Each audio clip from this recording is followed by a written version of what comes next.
Hello guys, hello Cancer. Welcome dito sa aking channel, Lauren 888. Welcome guys.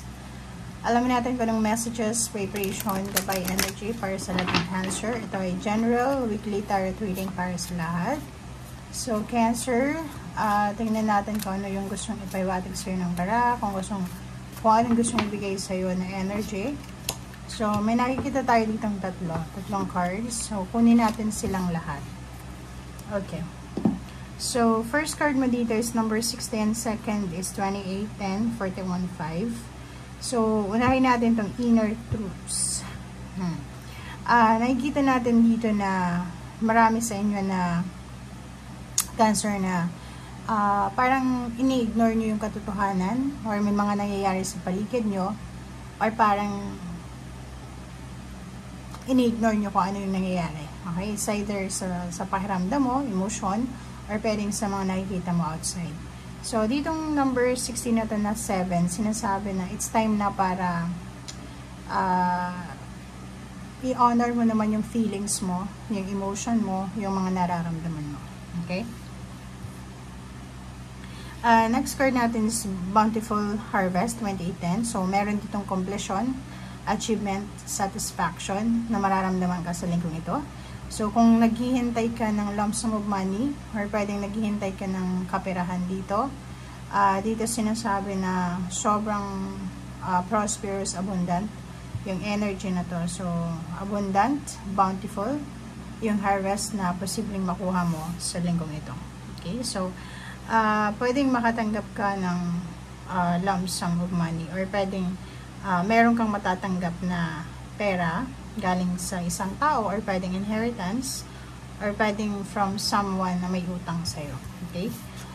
Be in service, number 41.5, sinasabi na if ever sa linggong ito, may mga taong gustong lumapit sa'yo or may mga taong gusto ng tulong galing sa'yo, be in service. So, walang masama sa pagtulong as long as na alam mo na may kakayahan ka na tumulong. Okay. Cancer.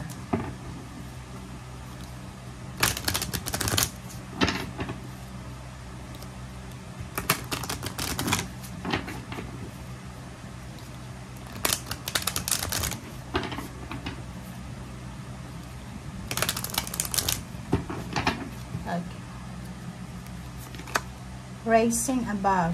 Wow, I see only beauty and grace. So this week nakikita ko sa inyo Cancer na parang phoenix rising from the ashes na ma-overcome mo lahat ng mga trials, tribulations, stagnation, negativity, or lacking. So, nakikita ko sir dito na parang may iba sa inyo dyan, pwedeng hindi lahat, pero marami sa inyo na parang makakabangon kayo sa mga pinagdadaanan yung stress or pinagdadaanan yung heartaches, losses, or mga betrayal, or pwedeng ma-overcome yung mga problema, okay, sa linggong ito.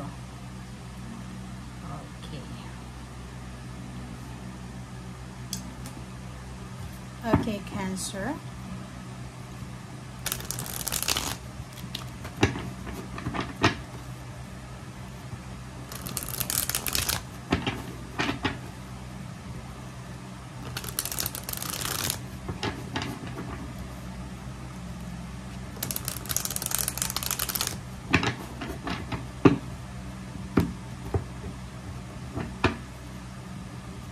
Okay, first card natin dito is Nine of Swords. So, nakikita ko sir dito na meron na pagkakataon sa buhay mo this week na posibleng magbibigay sa'yo ng sleepless nights. So, ang nakikita ko sir dito, pwedeng money or pwedeng relationship or pwedeng career.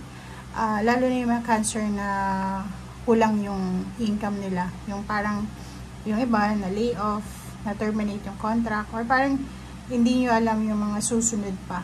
So, medyo nagkaka-insomnia ka sa sobrang pag-iisip kung ano na yung gagawin mo next. Okay, King of Swords. Yung King of Swords is yung eagerness to. So, nakikita ko sa dito Cancer na yung eagerness mo na makaalis from stagnation, from pain, from heartaches, from negativity. So, parang sobrang confidence yung nakikita ko sa'yo, sobrang determination, and then motivation na makaalis ka sa kung ano man na situation na meron ka. Pero bago ka gumawa ng action, sinasabi sa'yo dito na mayroon kang kailangan na i-give up sa linggong ito. I-give up mo yung pride mo, i-give up mo yung sobrang expectation, yung sobrang confidence level. Kasi minsan sa sobrang confidence natin, hindi natin masyadong nasasabayan yung grasya or yung blessing. Okay, Magician. Make a wish. So, kung may gusto kang i-wish sa linggong ito, sinasabi sa'yo na ito yung right timing para mag-wish ka.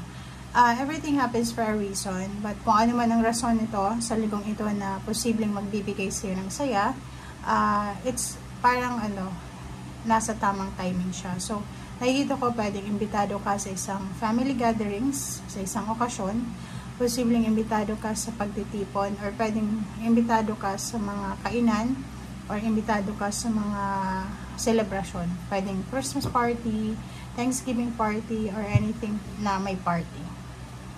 Okay. Temperance. So, yun. Meron ditong mga Cancer na posibleng naghihintay kayo ng new beginnings. Like for example, nag-manifest ka ng new jobs, new career, new source of income, or pwedeng new country, kung OFW ka. This week, sinasabi na kailangan mong magpasensya, kailangan mong maghintay, kasi darating siya. Yun ngayon sinasabi, everything happens for a reason. So, kung ano yung dumating sa ngayon, yun lang muna. Okay? So, wag mong masyadong i-threaten yung sarili mo, wag mong masyadong maliitin yung sarili mo.